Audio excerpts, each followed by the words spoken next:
Bueno, bos días. Empezamos, rematado a reunión ordinaria do Consello da Xunta de Galicia. Como sempre, paso a darlles conta dos asuntos máis importantes que tratamos e acordamos. O primeiro, a proposta da Axencia Galega de Turismo, dada a proximidade, dentro de un par de semanas quedará un ano exacto para o comezo do Xacobeo 2027, por lo tanto, todos os actos e os trámites necesarios para a súa preparación.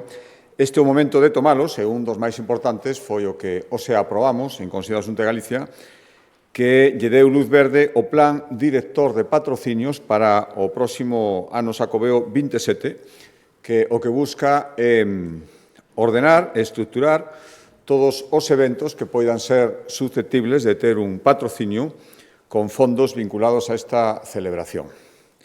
Por lo tanto, o que queremos é optimizar o gasto, maximizar a complementariedade entre os diferentes actos patrocinados, por suposto, fomentar a colaboración público-privada, dado que moitos destes actos serán subvencionados coas aportacións dos patrocinadores do Xacobeo. Por lo tanto, o que imos facer agora, por un lado, abrir, dado que ahora mesmo xa o período fiscal de bonificación xa está aberto, xa abrir dun xeito máis proactivo a captación de patrocinadores e, ao mesmo tempo, lanzar unha convocatoria, farémolo en próximas datas, unha vez tomado este acordo, a que se poidan presentar eventos que queiran vincular a súa celebración os posibles patrocinios que podan ter con cargo ao Xacobeo 2027, por lo tanto, formar parte da programación dos actos que se fagan con motivo do Xacobeo 27. E unha vez que se vayan recibindo as propostas, cando se faga a convocatoria, serán valoradas por unha comisión avaliadora que estará integrada por personal especializado, que se dará a coñecer tamén, e que valorará o impacto social, cultural, económico, deportivo das iniciativas que se presenten, así como a proporcionalidade e a eficiencia do financiamento que solicita cada unha, e a partir de aí faránse os contactos cos posibles patrocinadores, os asustes que sexan necesarios, negociación con promotores. Por tanto, o que facemos é traballar con previsión, traballar tamén con plena seguridade xurídica, deso vai este plan aprobado hoxe, e tamén intentando favorecer a máxima igualdade en canto ao acceso ao financiamento daqueles que queiran realizar actos dentro da programación do Xacobeo. Tanto, empezamos agora, lóxicamente se despregará durante os primeiros meses do ano 27, pero este acordo que supón este plan director de patrocinios o pistoletazo de salida que en sucesivas datas, a partir de agora, será presentado a todos os posibles interesados, tanto patrocinadores como programadores de eventos a patrocinar.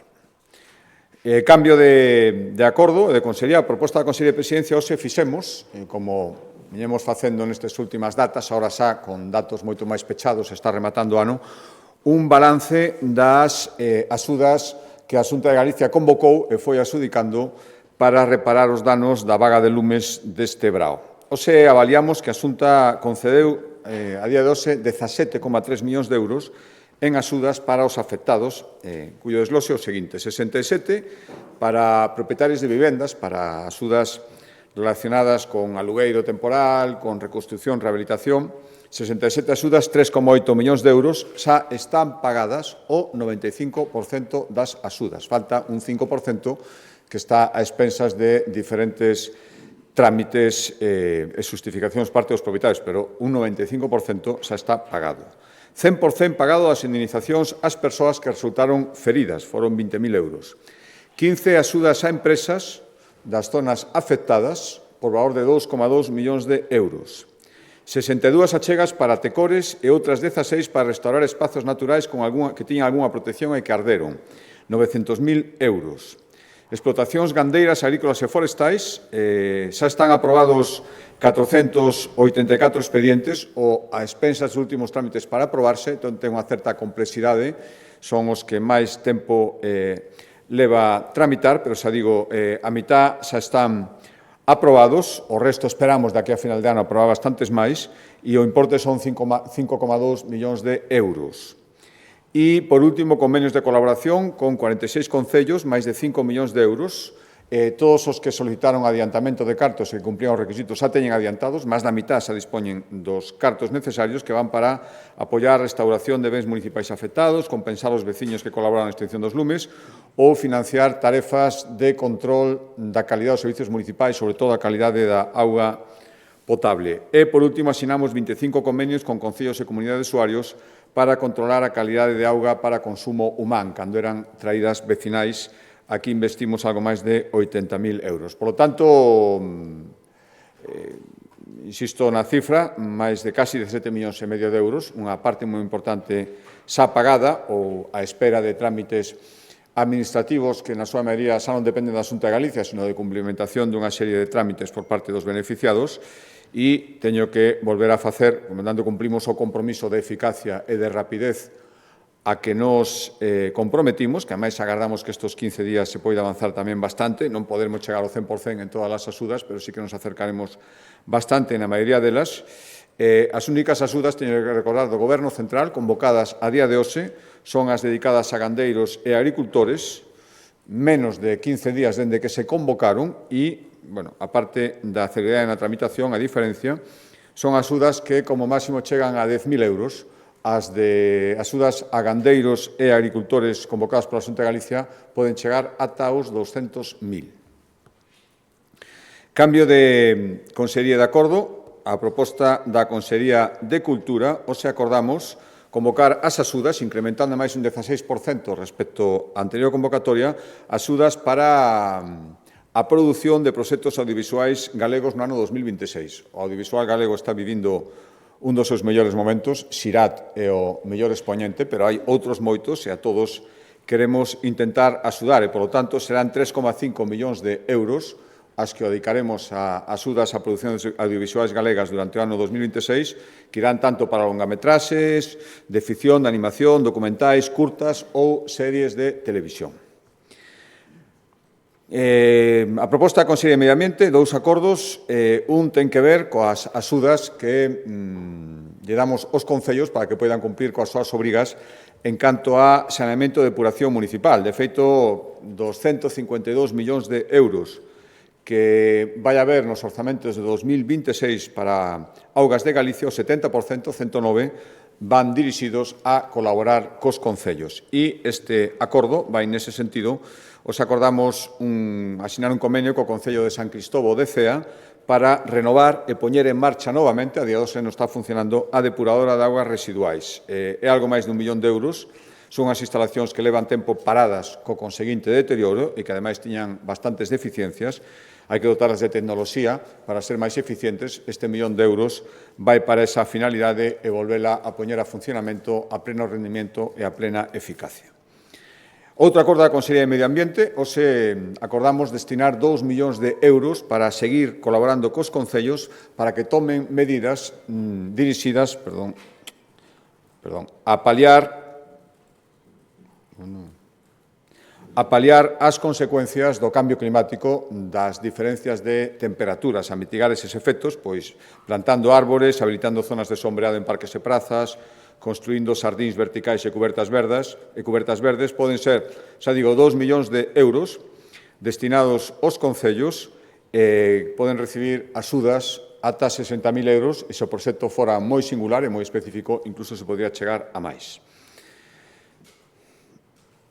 A proposta da Consellería de Facenda nas competencias de Antega, pero tamén coa Consellería de Presidencia nas competencias de Xustiza, aprobamos un acordo que se enmarca dentro das competencias da Xunta de Galicia en materia de Administración de Xustiza e, por lo tanto, en implantación de novas tecnoloxías que permitan unha Administración de Xustiza máis eficaz e máis tecnolóxica. Xa está en marcha o terceiro Plan Tecnolóxico da Administración de Xustiza en Galicia, 43 millóns de euros, que xa supuso fitos moi importantes. Por exemplo, xa a día de hoxe o 100% das salas de vistas en Galicia están digitalizadas, o expediente judicial electrónico que permite un acceso a moitísimos expedientes que antes só se podía facer en papel xa está xeralizado. Hai un novo modelo de registro civil que permite facer todos os trámites online. Temos un proxecto piloto dunha oficina virtual de asistencia ás víctimas e queremos seguir avanzando, este obxecto deste acordo, e a plataforma de administración electrónica judicial que forma parte deste plan necesita actualizacións e foi o que hoxe acordamos. Acordamos destinar 2,6 millóns de euros para mellorar e actualizar a plataforma xudicial electrónica de Galicia. Para que? Pois para incorporar novas ferramentas basadas na IA, a inteligencia artificial aquí tamén ten moitas posibilidades de desenvolvemento e de mellora, facer compatibles os sistemas de xestión procesal que o Goberno central vai poñer en marcha co funcionamento nos xulgados galegos, mellorar o visor do expediente judicial, creación dunha carpeta de xustiza, en definitiva, seguir implantando medidas na Administración Judicial de Galicia para que cada vez poida aproveitar máis as vantaxes das novas tecnoloxías. Adicamos 2,6 millóns de euros a esta finalidade. Cambio de consellería, sector primario e consellería do mar. Hoxe acordamos destinar, seguimos colaborando coas OPPs, as organizacións de produtores pesqueiros en Galicia, que son 9, e acordamos destinar 3,6 millóns de euros para seguir apoiando a estas organizacións cos seus plans de produción e comercialización. Para que? Pois para mellorar a pesca extractiva, promover artes artesanais, incorporar tecnoloxía que permite unha pesca máis sustentable ou mellorar a promoción e venda dos seus produtos. 3,6 millóns de euros para colaborar coas 9 organizacións de produtores pesqueiros que existen en Galicia. Outro acordo da Consellería de Cultura, hoxe acordamos renovar un convenio que a día de hoxe a nosa Comunidade de Galicia é a única que o mantén. É un convenio, un acordo coa Comisión Fulbright para que 6 galegos poidan completar a súa formación artística nos Estados Unidos. Digo que somos a única comunidade autónoma que conta cun programa específico coa Comisión Fulbright. Van ser 300.000 euros, dos que a Xunta chega ao 85% e a Comisión o resto son axudas para custes de viaxe, manutención ou a matrícula para que 6 galegos poidan o amparo desta comisión, ten un enorme prestixio e moita tradición de formación artística nos Estados Unidos, 6 galegos se poidan beneficiar destas estadías. Cambia a Consellería de Vivenda, como todos os consellos, seguimos dando pasos para cumprir ese acordo de duplicar o parque público de vivendas. Esta vez tócalle o Concello de Vigo, onde estamos concentrando unha parte moi importante dos esforzos, no barrio Vigués de Navia, onde queremos habilitar moitas das vivendas públicas que queremos facer en Vigo. Hoxe o que acordamos é licitar as obras para construir 43 vivendas públicas en Navia, en Vigo, por un importe de 7 millóns de euros. Deste xeito, xa son 929 as vivendas que temos en marcha no barrio de Navia, en Vigo, a día de hoxe. Outro acordo en materia de vivenda. Recordarán que a semana pasada anunciábamos un novo plan de axudas, 5 millóns, para promover que os propietarios de vivenda rural poideran restaurar inmobles. Pois hoxe o que facemos é darlle o visto e prace a destinar algo máis de 5 millóns de euros, 5,1 millóns concretamente, a impulsar a rehabilitación de edificios que sean o ben propiedade dos concellos ou ben propiedade da Xunta de Galicia para poñelos en alugueiros a precios accesibles. O que buscábamos no acordo da semana pasada, que decía 5 millóns, era que propietarios privados poderan rehabilitar para despois poñer en aluguer ou venta. Aquí é para que o podamos facer tanto os concellos como a Xunta con edificios da nosa propiedade. Por lo tanto, xa digo, son 5,1 millóns de euros. Por unha parte, os que en locais propiedade da Xunta de Galicia, concretamente nos concellos da Coruña, Sada, Ferrol e Ribadeo, queremos facer 20 vivendas públicas destinadas a alugueiro accesible, é dicir, alugueiro con precio social. E, por outra parte, tamén deses 5,1 millóns de euros, unha parte sería, para isto que acabo de decir, 2,1 para que os concellos rehabiliten vivendas de titularidade municipal e tamén despois as poñan en alugueiro a precios accesibles, a precios sociais. Os concellos de menos de 30.000 habitantes serían os que se poderían beneficiar destas axudas, e, ademais, a condición é que despois poñan en alugueiro estas vivendas rehabilitadas como mínimo durante 15 anos.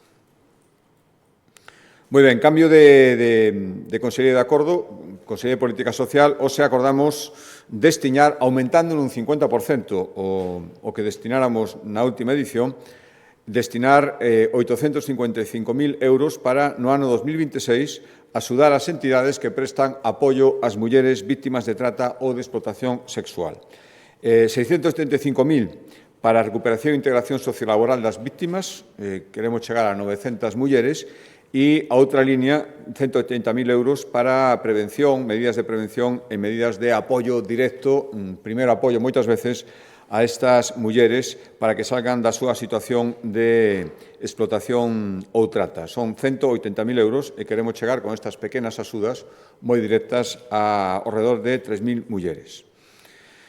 Outro acorde en materia a proposta da Consellería de Política Social, lle demos luz verde a unha liña de axudas para que poidan seguir as que xa existen funcionando e aumentar o número de casas do maior que hai en Galicia. 10,3 millóns de euros para os anos 26 e 27. E o que queremos é que siga medrando esta rede. Ahora mesmo son 137 casas de maior que existen en Galicia e queremos que aumente, que medre ao redor, a previsión é 20 novas casas do maior. É dicir, o que queremos é que conte con ao redor de 160, 800 prazas e 100% gratuitas. E para iso destinamos 10,3 millóns de euros nos anos 26 e 27.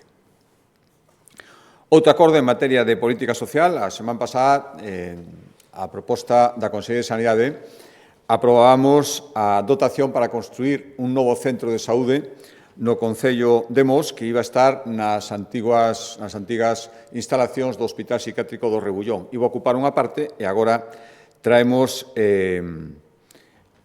unha nova obra que vai ocupar outra parte do edificio, a proposta da Consellería de Política Social, a construción do Centro de Coidados Intermedios, tamén nunha parte, por lo tanto, está no mesmo edificio que o novo Centro de Saúde no Concello de Mos.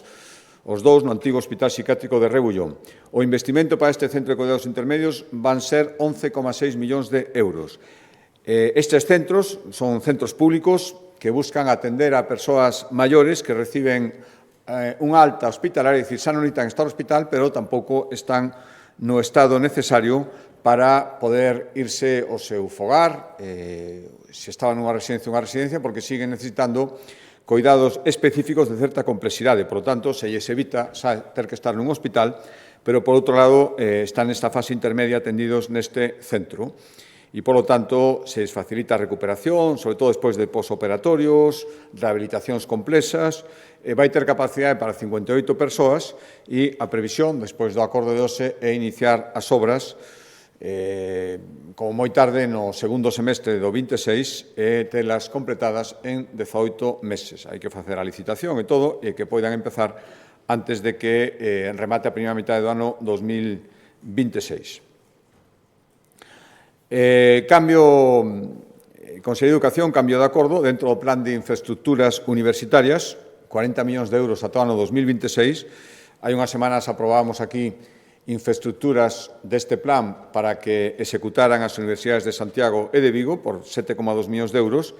E agora toca o turno á Universidade da Coruña, o seu que aprobamos é destinar 2,8 millóns de euros para construir parte do que vai aportar a Xunta de Galicia para construir un centro de investigación e innovación da industria intelixente no Concello de Ferrol, para convertirlo nun polo de innovación que lidere iniciativas tractoras, sobre todo de enxeñaría naval, eólica, mariña, robótica ou hidróxeno verde que se está desenvolvendo moito na zona de Ferrolterra. Por tanto, vai estar situada no campus de especialización, o campus industrial, que foi o primeiro de España que se acreditou como campus especializado. É unha aportación de 2,8 millóns que corresponde á primeira fase do que vai aportar a Xunta de Galicia, aportará outro tanto para que, pero bueno, con esta cantidade xa comeza a licitación das obras co objetivo de ter rematado o centro a finais do ano 28, principios do ano 2029. Cambio de acordo, a proposta da Consellería de Planificación de Infraestructuras na vivenda, pero na parte de infraestructuras hoxe aprobamos a contratación das obras para rematar a autovía Lugo-Sarria. Esta licitación vai ter un importe importante de 37,3 millóns de euros. É o último treito da conversión en autovía do corredor Nadela Sarria. O primeiro tramo de desdobramento leva aberto xa, pois fai agora 3 anos, investimos 25 millóns de euros. Naquel momento, cando se fixo esa apertura, comprometeuse o acordo que agora tomamos e que vai beneficiar a un área con 100.000 habitantes. Son 13,15 kilómetros que van desde Nadela ata Pobra de San Xiao, percorre, polo tanto, os concellos de Lugo, Corgo e Páramo, e a previsión é licitación inmediata, logo deste acordo, nos primeiros días do ano 2026, en canto entre en vigor o orzamento, como esperamos, e o prazo de execución será de 30 meses dende a adjudicación das obras que, insisto, se licitarán nos primeiros días do mes de xaneiro. E cando este rematada esta obra, o investimento na nova autovía que une Sarria e Lugo será de 62 millóns de euros por parte da Xunta de Galicia. Últimos acordos, dous acordos en materia de sanidade, tres acordos en materia de sanidade, son dos acordos e un balance. O primeiro acordo ten que ver coa investimento, o esforzo que sigue facendo a Xunta de Galicia para permanecer unha posición punteira en todo o que ten que ver coa investigación e o tratamento das enfermedades oncolóxicas. Imos ser a primeira comunidade autónoma, agardamos que no ano 2026 podamos poñer en marcha o Centro de Protonterapia, o primeiro público que funcionará en España. Xa está funcionando o Centro de Fabricación de Terapias Avanzadas de medicamentos CAR-T e hoxe autorizamos a compra de medicamentos, os chamados medicamentos de inmunoterapia oncolóxica para os hospitais públicos galegos, por un importe de 110 millóns de euros. Vai ser un acordo marco para a suministración destes medicamentos de inmunoterapia oncolóxica durante o ano 2026. Son medicamentos moi novedosos, por tanto, dun elevado custo, pero que están revolucionando o tratamento de certos cancros, o de mama, o de pulmón, por exemplo. Frente á quimioterapia tradicional, teñen moitos menos efectos secundarios, tratamentos moito menos agresivos, se están revelando moito máis eficientes. E, polo tanto, autorizamos, dentro dun convenio marco, a compra de lotes por 110 millóns de euros de medicamentos oncolóxicos, inmunoterapia oncolóxica para o ano 2026. Outro acordo en materia de sanidade ten que ver coa atención ás emerxencias que se fai a través do 061. Saben que Galicia conta con dúas bases para o funcionamento dos helicópteros de atención médica urxente do 061. Unha está en Santiago e outra en Ourense. No ano 24 realizaron 846 servizos, máis de un servizo diario, e no que vai de ano ainda non rematou 760. Por lo tanto, é un servizo moi importante que hai que seguir potenciando e hoxe acordamos aprobar a licitación, para licitarlo inmediatamente, o contrato do Servicio de Transporte Sanitario Urxente Aéreo para os vindeiros 8 anos, por un importe de 55,6 millóns de euros. Hai moitas novidades. A primeira e fundamental é que, por primeira vez, ata agora non sucedía, un dos helicópteros poderá facer voos nocturnos, é dicir, en horario nocturno, un dos helicópteros, concretamente o que ten a base en Santiago, poderá funcionar e, polo tanto, poderá atender as emerxencias. Ata agora eran de orto caso e, polo tanto, só se activaba en horas de luz. Por tanto, o helicóptero de Santiago pasa a estar en funcionamento as 24 horas do día, casi o dobre do tempo actual, funcionaba nos meses máis longos 12 horas. Vai, ademais, contar, hai varias melloras con tecnoloxía precisa para, non é só o que poda voar, poder atender durante a noite tamén estes enfermos no helicóptero, que poida voar en condicións meteorolóxicas máis adversas do que podían facer os helicópteros actuais, e as aeronaves tendrán maiores prestacións, serán máis cómodas e máis seguras para os usuarios, e tamén máis potentes, insisto, para poder volar en climas adversos, en situacións nas que a toda agora non o podían facer. Isto as dúas naves. Por tanto, mellora importante, custo tamén elevado para os próximos 8 anos, 55,6 millóns de euros para o funcionamento dos dous helicópteros do 061, dos cales, insisto, pasa a funcionar 24 horas ao día.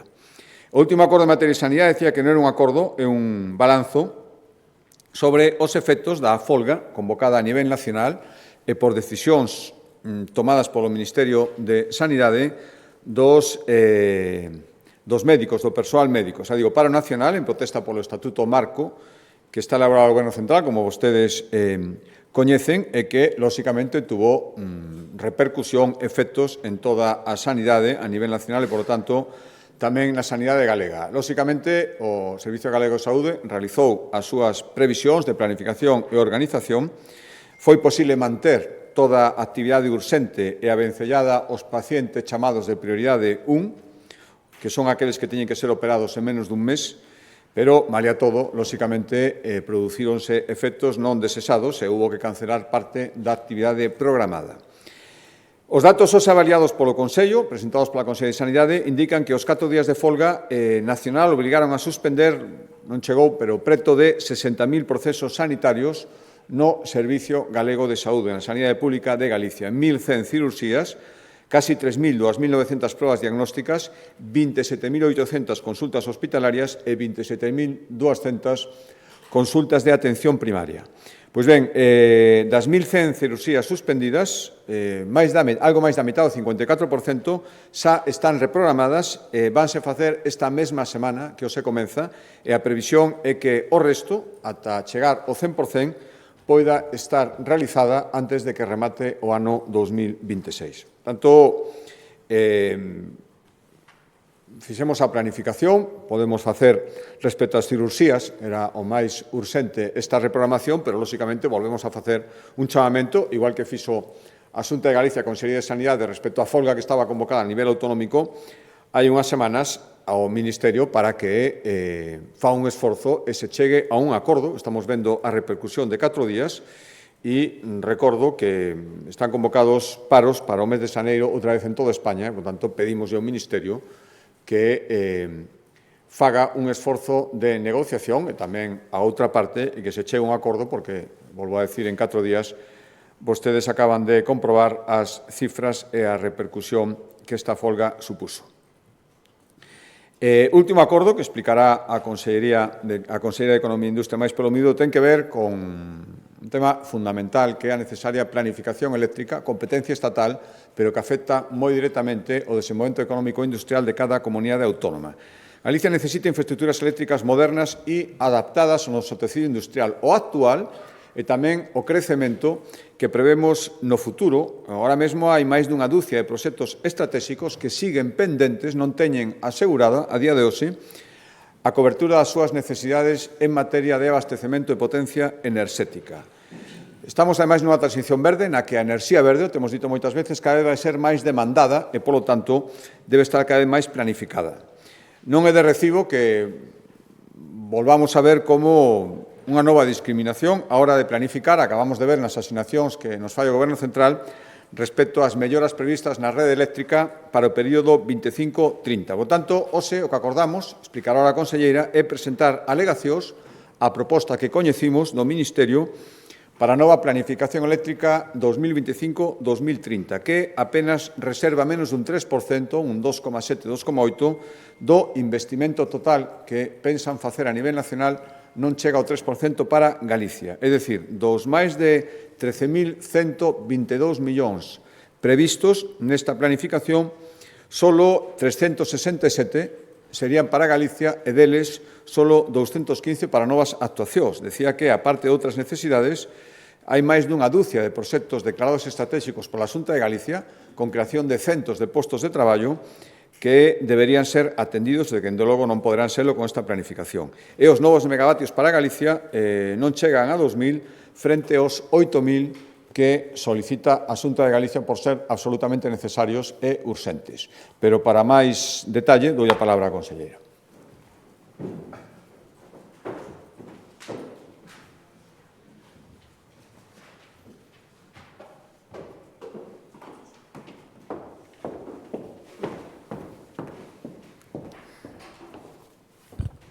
Bo día, e grazas, presidente. Bueno, pois o informe que presentamos hoxe refírese ás alegacións, como dicía o presidente, que presentamos o borrador desta nova planificación eléctrica que se presentou polo Goberno Central, polo Ministerio de Transición Ecolóxica e se publicou en outubro deste ano. Ben, as alegacións refírense, e o explicaba o presidente, a algo tan fundamental para o desenvolvemento industrial e para a evacuación de enerxía como esa rede de transporte que é a columna vertebral de todo o sistema eléctrico e que basicamente pois son todas as subestacións e as liñas de 220 de 400 kilovoltios que soportan pois a mediana e a gran industria de España e tamén permiten a evacuación da correspondente enerxía. Esta planificación, en primeiro lugar, hai dúas cuestións fundamentais que temos que ter en conta. E o primeiro é que chega tarde, é unha planificación 25-30, Hai que ter en conta que a planificación vai levar unha tramitación ao longo do ano 26 cunha correspondente tramitación ambiental. No ano 27 tramitarase os proxectos das distintas subestacións e liñas, co cal, pois, antes do ano 28-29 non van poder comezar as obras correspondentes ás infraestructuras que están contidas nesta planificación. Eu creo que con este dato pois, pode verse claramente a tardanza e, sobre todo, pois, a antigüidade deste sistema de planificación respecto do que precisan os proxectos industriais que, como sinalaba o presidente, pois, son moitos os que xa coñecemos e moitos os que nestes anos van a aparecer e querer investir en Galicia.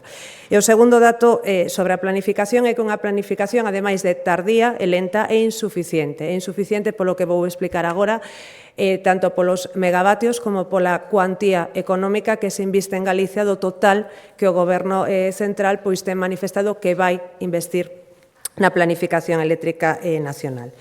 O contexto no que se presenta esta planificación pois é cunha planificación actual do 21-26 que saben que xa foi moi escasa para Galicia, comezou cun investimento só dun 1% e logo con modificacións que se fixeron no ano 24 chegamos a un investimento dun 2,5%. Algúnas das cuestións que se incluíron nesa planificación, nesa modificación, como foi, por exemplo, a alta tensión para Vigo, que recordarán que foi pois anunciada polo Goberno Central como un gran logro, todavía non está comezada e, de feito, se inclúe neste novo borrador 25-30. Ben, en marzo de 2024 comeza o proceso de elaborar esta nova planificación 25-30, ábrese a posibilidade de que as comunidades autónomas solicitemos as necesidades que temos dentro da rede de transporte. A Xunta de Galicia, naquel momento, solicitamos, entre outras, destaco as máis importantes, a construción dunha nova subestación na zona do centro de oeste de Lugo, reforzos en zonas de Lugo, Coruña e Ferrol concretas, novas posicións, novos puntos de enchufe en Coruña, Meiramas, Pontes, Dumbría e Vilaboa, e logo reforzos da rede necesarios para garantir a resiliencia e a robustez da rede de transporte. En setembro, como recordarán, o secretario de Estado, sen ningún tipo de borrador nin de documentación técnica, foi convocando as distintas comunidades autónomas. Naquel momento, sen documentación e sen orzamento, se nos explica que se reforzarán 3 provincias e que unha delas se adianta que é a provincia de Lugo na toda a zona centro e sur de Lugo quedaba sen conexión. En outubro, por fin, como dicía antes, publícase o borrador concreto onde temos máis datos sobre cal será a planificación para Galicia nesta nova rede de transporte. O investimento total que coñecemos por primeira vez aquí, o que sinalaba o presidente, 13.122 millóns de euros. Galicia recibiremos aquí 367 millóns, é dicir, un 2,8% do investimento total, pero é fundamental que, ademais desta escasa cuantía, soamente 215 millóns van destinados a novas actuacións de planificación eléctrica. É dicir, o restante van incluindo inversións, conexións, reforzos que xa viñan da anterior planificación, pero non están executados. O caso claro é o de Novo Vigo que acabo de dicir. E tamén inclúese reforzos para atender con carácter xeral o sistema, pero que non se refiren a puntos concretos de conexión para novas infraestructuras ou industriais ou de evacuación. Cales son as novas actuacións que se inclúen? Pois na planificación da Coruña se inclúe unha nova subestación en Ardora e ampliacións nas subestacións de Sabón e Agrela. Sen embargo, esta zona é unha zona moi relevante polo incremento de proxectos industriais que están aparecendo e, polo tanto, sería moi importante, como así se solicitou no seu momento o secretario de Estado, unha subestación de 400 kilovoltios na zona da actual Sabón 220 para poder garantir efectivamente as conexións industriais e a evacuación dos futuros proxectos de eólica mariña. Tamén se inclúen outras actuacións de renovacións parciais de liñas, non me deteño, creo que está aí na diapositiva, Vivei, Pontes de García Rodríguez, Sabón e Tribes, e repotenciación de 2 liñas en As Pontes e Belesar. Isto é todo o que está incluído no documento concreto que presenta o Ministerio. Son moitas máis as solicitudes feitas pola Comunidade Autónoma de Galicia con coñecemento, como digo, sobre os proxectos industriais previstos e a evacuación necesaria que as contidas actualmente nese documento sinalado polo Goberno. Nas diapositivas que creo que se facilitaron a todos os medios, pois se pode ver perfectamente a proposta que fixo a Comunidade Autónoma e as actuacións contempladas, que son as distintas zonas dende Sabón, Meirama, Belesar, As Pontes, Ferrol, Pontevedra, as que teñen que dar servizo á evacuación das centrais hidroeléctricas reversibles, pois moito máis amplas, como ven, do que pois se inclúe. Especialmente preocupante, en seguinte diapositiva, é o caso da provincia de Lugo, que xa dende o primeiro momento se nos manifestou pola Secretaría de Estado que non se pretendía reforzar absolutamente nada nesta provincia. Eu creo que se pode ver perfectamente no mapa como da totalidade das liñas, pois a provincia de Lugo queda absolutamente desatendida tanto para necesidades industriais como para evacuación, salvo no que se refire á zona norte. Xunto con esta zona de Lugo tamén resulta preocupante a zona de Curtis Teixeiro, que tamén se nos avanzou nesa reunión. Contas Curtis, como saben, con moito solo empresarial, con grande interese para desenvolver proxectos, entre outros un centro de datos, e aquí hai dificultades para atopar unha solución técnica que podería, pois, precisamente pasar por unha subestación en Lugo onde se mallase a liña para a zona de Curtis, pero que resulta actualmente imposible por como está a planificación establecida. Ben, este é o contexto do que partimos e con isto pois as alegacións que se someteron hoy ao Consello de Xunta e que se presentarán próximamente van relacionadas coas dúas cuestións das que falaba. Por unha banda, o investimento. Creemos claramente que o investimento é inferior ao que corresponde á nosa comunidade, ese 2,8% é moi inferior á demanda enerxética que ten Galicia actualmente, a proxectos maduros dende o punto de vista das súas tramitacións administrativas e mesmo de apoios económicos que teñen obtido no marco de fondos europeos e, polo tanto, pois van ser imposibles de executar se non se acometen as infraestructuras eléctricas correspondentes.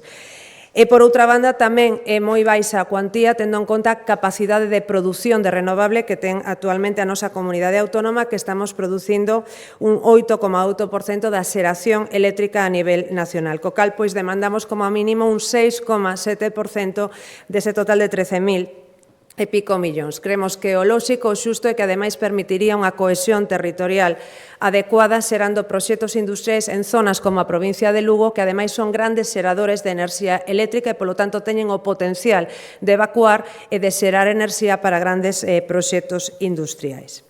En segundo lugar, pois as alegacións van xa polo miúdo sinalando o destino concreto do investimento para Galicia. Eses 1.900 megavatios, dos 8.000 megavatios totais que sinalaba o presidente, é imprescindible que coñezamos a distribución territorial da nova potencia que non coñecemos cos datos que agora mesmo deu o Ministerio. É imprescindible para poder coñecer onde se van situar os proxectos industriais e, como dicía, se os proxectos industriais concretos que agora temos sobre a mesa se van poder conectar.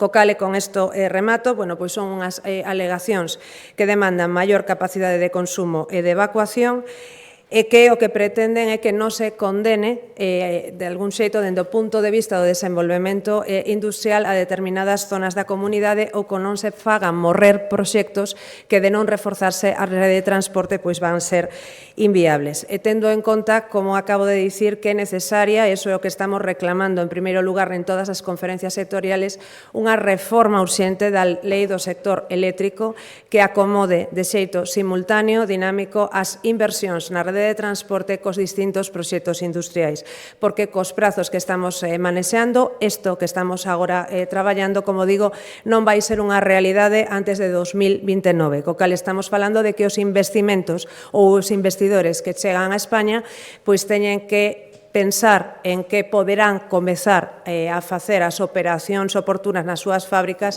pois xa rodando o 2030, o cal creemos que non é de recibo se queremos un desenvolvemento económico e industrial de España pois o nivel que creemos que pode telo. Nada máis, moitas gracias.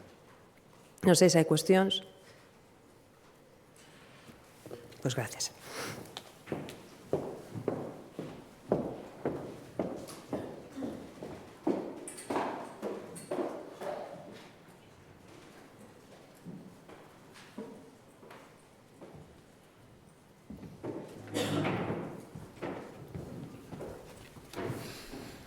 Bos días, presidente. Bos días. Dúas cuestións. A primeira, onte saíron á rúa milleiros de persoas reclamando que o proxecto de Altri non siga adiante, que se lle dea carpetazo. Ten pensado a Xunta facelo, en todo caso, a que agarda para tomar unha decisión? E, por outra banda, quería preguntarlle, despois dos casos coñecidos no PSDG, de como se está xestionando ese presunto acoso sexual, se vostede cree que o secretario xeral dos socialistas galegos debería dimitir. Gracias.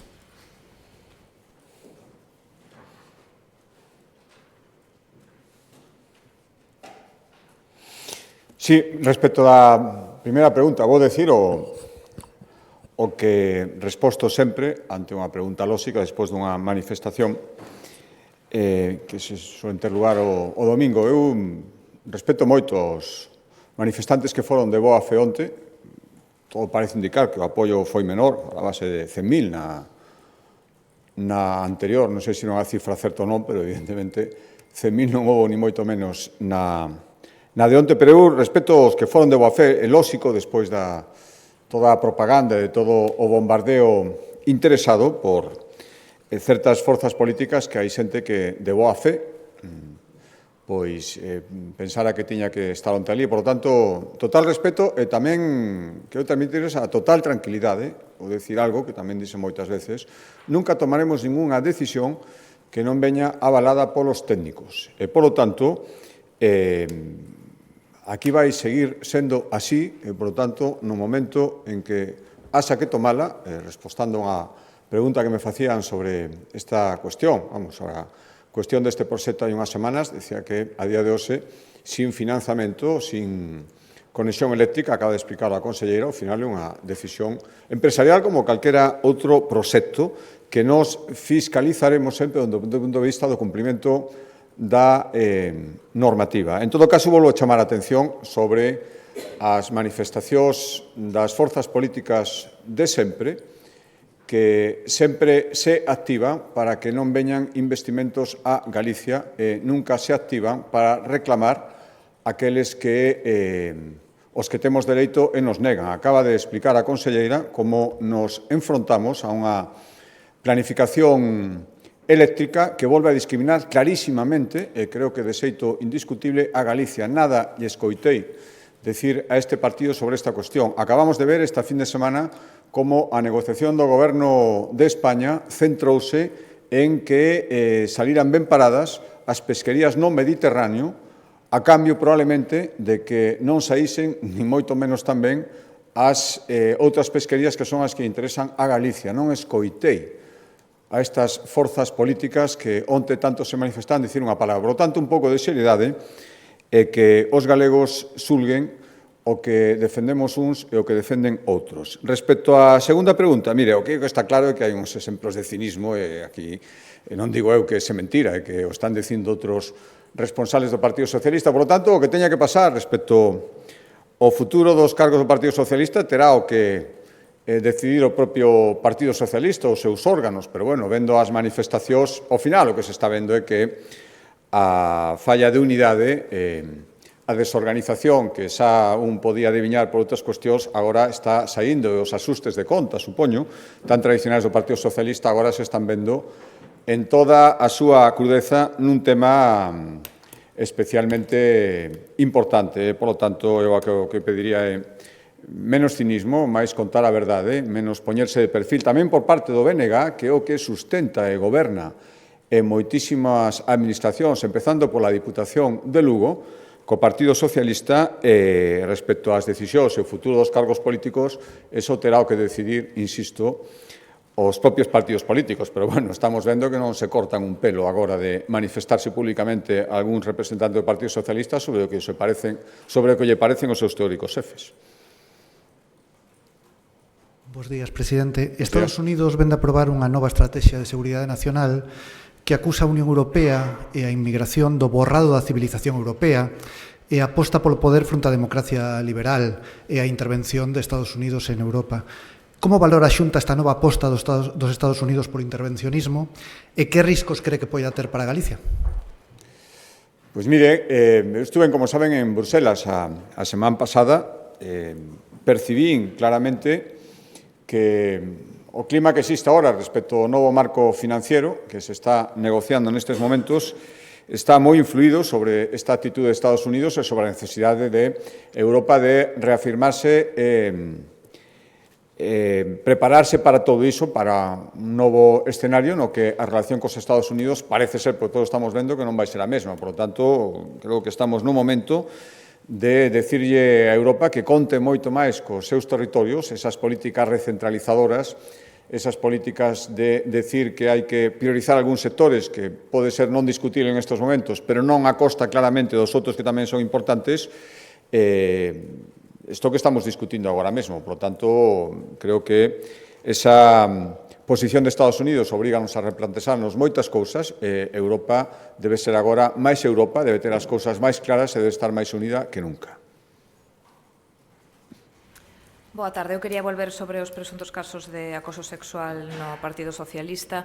Hoxe na rolda de prensa Pedro Sánchez dixo que se actuou con contundencia e volveu a dicir que o feminismo era a seña de identidade do PSOE. Non sei que opinión lle merecen esas declaracións. Gracias. Pois a mesma opinión que lle merecen. Estou seguro que há moitísimos, me atrevo a decir que a maioría, claramente a maioría, dos españoles e dos galegos, que non sei se é a desconexión ou a cara dura do presidente do goberno, unha fuxida para adiante cada vez máis evidente. E o problema é que, se el realmente, eu creo que non, sinceramente, pero se el realmente no seu foro interno pensa que alguén lle cree o que está dicindo, para empezar teria que creer eu creo que, el, sinceramente, é imposible que se crea o que dixose. Boa tarde, presidente. Tres preguntas. A primeira, hoxe o PSDG, nunha roda de prensa, dixo que a Xunta fixera unha reforma legal a través da Lei de Acompañamento dos Orzamentos polo que se modificaba a Lei de Proxectos Industriais para, por dicirlo así, compensar a Altri, a empresa que proxecta Altri, en caso de que este non saíra adiante. Diz que lle habería que pagar sobre 800.000 euros, segundo denuncia o PSDG. Non é un pouco unha valoración desto que di o PSOE. A segunda cuestión é, a semana pasada o Goberno Central aprobaba o proxecto da condonación da débeda, que agora pasa ao Congreso, e desde o Goberno Central chamábase un pouco o Partido Popular á reflexión, porque dicía que isto beneficiaba a todas as comunidades. Sabido é a postura da Xunta a respecto desta condonación, pero é se a través desta chamada de diálogo desde o Partido Popular de Galicia e a Xunta síguese mantendo a postura tradicional que tiñan, e tamén que se tiña falado no pasado por parte da Xunta de a posibilidade de recorrer á xusticia, incluso contra esta condonación da débeda, e como está esa posibilidade. E a última cuestión é a raíz da folga que hai mañán e pasado no ensino. A Consellería estuvo se reunindo con varios sindicatos, hoxe mesmo tiña unha reunión con un dos sindicatos convocantes, o Estega, pero desde a CIGA critican que a eles non se lles convoque para unha reunión, cando son o sindicato mayoritario no ensino público. Entón, como valora vostede o que este sindicato califica como unha exclusión? Gracias. Sí, imos ver. A primeira pregunta, que un partido como o Partido Socialista de Galicia, ahora mesmo na situación en que está, había unha pregunta de antes, supoño que non está moi centrado para decir cousas cun mínimo de sentidiño, e iso que vostede me decía é un bo exemplo. En materia industrial, o Partido Socialista de Galicia ten ese líder tan posto en cuestión ahora mesmo polos seus propios compañeiros, ten o triste récord, e ademais fachendea moito diso, de deixar toda unha provincia, explicaba a conselleira, sin conexión, para decir que ele é o responsable de ter parado un proxecto industrial. Supoño que esta será a derivada. Entendo que agora mesmo non están moi centrados e por eso din este tipo de cousas que non teñen ningún sentido. A ver se se centran canto antes. Despois, a segunda pregunta. Mire, acabamos de coñecer, saliu un dato ahora, Galicia é a comunidade autónoma onde máis se reduciu a débeda pública no terceiro trimestre. A comunidade autónoma entre todas as de España, entre todas as 17 máis as cidades autónomas. Por lo tanto, eu me reafirmo no que dixen. Toda esta condonación é porque hai algunha comunidade autónoma, que todos temos na cabeza, que necesita imperiosamente esa reducción para poder seguir sobrevivindo. Galicia non a necesita, o que necesita é un financiamento que cubra todos os eivas de falta de fondos que necesitamos para prestar servizos polas nosas condicións específicas. E iso é o que hai que facer. E iso é o que non aborda baixo ningún concepto o Goberno Central, porque nin pode, nin quere, nin lle interesa, nin ten a cabeza agora mesmo con todos os líos judiciais e todos os líos de corrupción que ten para plantexarse algo tan serio. Por lo tanto, é certo, non cambiou a nosa posicionamento, porque, ademais, aceptar eso supón que debamos máis do que debemos agora. Unha comunidade autónoma que, insisto, está facendo estes esforzos de reducción. E, en todo caso, respecto á súa pregunta, por contestarlle a totalidade da pregunta, ten agora mesmo o Goberno Central algunha capacidade para aprobar algún tipo, isto hai que aprobarlo por unha lei orgánica, se non me engano, algunha capacidade para apoiar algún tipo de iniciativa legislativa, e que xa non ni me planteso o que faríamos, porque estamos vendo a nula capacidade para impulsar acordos que ten ahora mesmo o Goberno de Pedro Sánchez. Respecto á terceira pregunta, nós asinamos hai un tempo un acordo histórico moi importante con varios sindicatos do ensino. A CIGA non estuvo porque non quiso. Dende entón, todo o que escoitamos é que para conseguir os seus obxectivos o que hai que facer é promover o conflito como ferramenta de consecución dos fins que persiguen. Polo tanto, un sindicato que di isto chama moito a atención que se queixe de que non está nas reunións. Descoñezo se efectivamente foi chamado ou non, neste caso concreto, non estou nese día a día de como está manexando estas reunións a Consello de Educación, lóxicamente, pero eso, o que sí que sei é que se queixe un sindicato que dixo que na Algarada, por certo, apoiado polo partido co que se identifica polo BNG, na algarada, no conflito, na tensión, está, según eles, a solución aos problemas. E despois se queixan de que non se quere dialogar con eles, que querer se quere dialogar con todo o mundo, con que non quere é moi difícil. Boa tarde. Volvendo aos casos de acoso sexual, vostede fala de que o PSOE mira para outro lado, que se pon de perfil. O que lle quero preguntar é, tendo en conta que se mantivo un conselleiro durante varios meses que estaba denunciado na policía por agresión sexual, fai vostede autocrítica de como xestionou nese momento este caso? Faría agora de algunha outra maneira? Gracias. Sí, mire, vou dicir tres diferencias que eu topo respecto a iso. Primeiro, eu non mentí en ningún momento. Creo que aquí se contaron moitas mentiras durante esta semana por parte do Partido Socialista. Segundo, a min, cando tuve noticia, era un caso que xa estaba no ámbito judicial e en canto hubo o primeiro pronunciamento judicial, coñecen vostedes a miña decisión, que é dimisión de todos os cargos. Terceiro, sinceramente, eu de logo non o pretendo, non vou por aí dando leccións como foi dando o Partido Socialista, que en canto tuvo os casos que coñecimos, fixo todo o contrario das leccións que nos daba os demais. Boa tarde. Quería pedirlle unha valoración sobre a enquisa de sondaxe que publicou onte a Voz de Galicia, na que lle dá unha maioría absoluta, pero con un escano menos ao PPDG.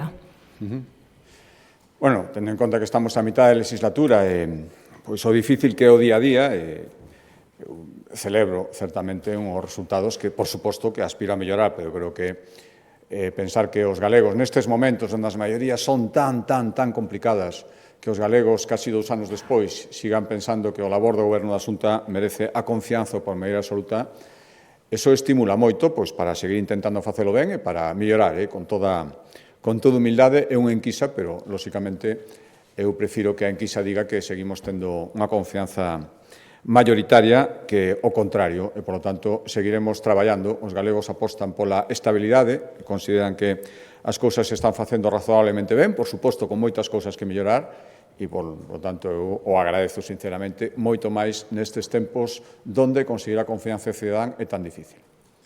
Hola, bons días, presidente. Quería preguntar varias cuestións.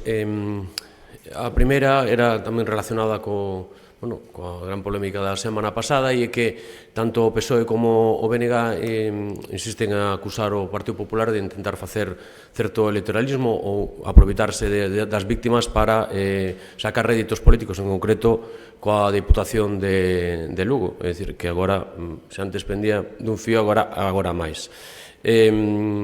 Unha segunda cuestión vai relacionada con as declaracións que fixo César García Novo, que é un catedrático de Dereito Tributario, un dos impulsores, por así decirlo, do debate da taxa turística, que di que unha vez que implantada vese que os efectos son positivos, e, sobre todo, di dúas cuestións, que habría que aumentar un pouco as porcentaxes e situalas a nivel de outras zonas de España e da UE, e preguntarlle se a Xunta ten previsto plantexar esta taxa, ainda que sea con digamos, con pouca cantidade tamén nos albergues da Xunta, como plantexa este catedrático. E unha última cuestión vai relacionada coa situación que hai no Estado. Comentou aquí varias veces que o goberno de Pedro Sánchez é un goberno, digamos, un pito sen cabeza. É unha metáfora que fago eu, obviamente, de interpretación, non? Pero quería preguntar se cree vostede necesaria, como xa lle piden outras formacións, que o PP plantexe unha moción de censura. Gracias. Sí, vamos a ver, a primeira pregunta, electoralismo. Bueno, vostedes, unha compañera súa me preguntaba se eu creía que tiña que dimitir o líder do Partido Socialista. Estou seguro que, sin ningún caso similar, no que agardo non estar nunca, lle preguntaran a ele, estou seguro que empezaría a decir que, por suposto, e tal. Eu simplemente dixen que xulguen os seus compañeros, que creo que xa están xulgando públicamente, como decía, sin cortarse un pelo. Por lo tanto, non quero facer electoralismo desto, creo que hai cousas que se califican por si solas e tampouco quero dar leccións, que levan moitos, que en dar leccións fai electoralismo e, por tanto, como recibimos moitas leccións dos que non podían dalas, e lo vemos, prefiro non facer o mesmo. Sinceramente, creo que este tipo de cousas, como as que vimos esta semana, aos ciudadanos non lle gustan nada, nin que se conten mentiras, nin que haxa ese cinismo, volvo a decir, o cinismo do BNG, que a ver que vai facer, que está facendo xa, porque ademais tampouco lle escoitei decir nada ao BNG respecto ao que está pasando a nivel nacional. Recordo que son un dos apoios, presumían de todo iso, por lo tanto, creo que a xente xulga por si mismo as posicións e o que decimos uns e o que decimos outros. Respecto á taxa turística, non coñeces o estudio, non sei se un pouco prematuro xa para tirar resultados falando dos seus efectos, esa negativos ou positivos. En todo caso, é discutible. Os directamente afectados, que son os hosteleiros, que non querían a taxa turística que decidiu implantar algúns concellos, están dicindo que se está resentindo as cifras de afluencia turística. Por lo tanto, eu pediría un pouco máis de prudencia para avaliar os resultados. Xa digo, non coñezo ese estudio, nin sei con que parámetros se está facendo. E, en todo caso, a Xunta de Galicia xa cobra un precio por alosamento nos albergues do Camiño de Santiago. A idea é seguir facendo unha actualización, como viñemos facendo estes anos, pero non derivados dunha taxa turística. Non están nas nosas previsións. Coñecen vostedes a miña opinión sobre a taxa turística e non penso cambiála, porque creo que agora mesmo os fundamentos da miña opinión se siguen mantendo. Creo que eran os tres temas, non? Bueno, eu que creo que así non podemos seguir, non podemos seguir. Por lo tanto, onte nos decía o presidente do Goberno, incluso como ríndose, que estar no goberno renta, decía, lle rentará a él. Seguro que hai moitísimos españois e moitísimos galegos que pensan que así non podemos seguir. Acabamos de ver, como nos explicaba a Conselleira de Economía e Industria, un problema real, un problema que influye na creación de moitísimos postos de traballo no futuro de moitas industrias, e isto non hai a quen plantexarlo, nin ningún ministerio, que non están para iso. Teñen a cabeza ahora mesmo a ver se lles van a entrar a pedirles documentación dun xulgado, se vai saltar un caso de corrupción que lles afecte directamente. Teñen a cabeza neso e iso impide atender as cousas serias. E así non podemos seguir. É o que eu digo, é o lóxico a estas alturas, e andarán vostedes, que si as enquisas, esa sí que falábamos antes de enquisas, si as enquisas do señor Tezanos esan verdade, o presidente do Goberno non tería absolutamente ninguna dúbida en convocar eleccións. Non as convoca porque sabe que as va a perder. E, polo tanto, todas as actuacións que leven realmente a que isto cese dunha vez me parecen ben. A partir de aí, o instrumento que ten que ser, teñen que decidilo, que teñen a capacidade de utilizalos, que non son eu. Moi ben, moitas gracias.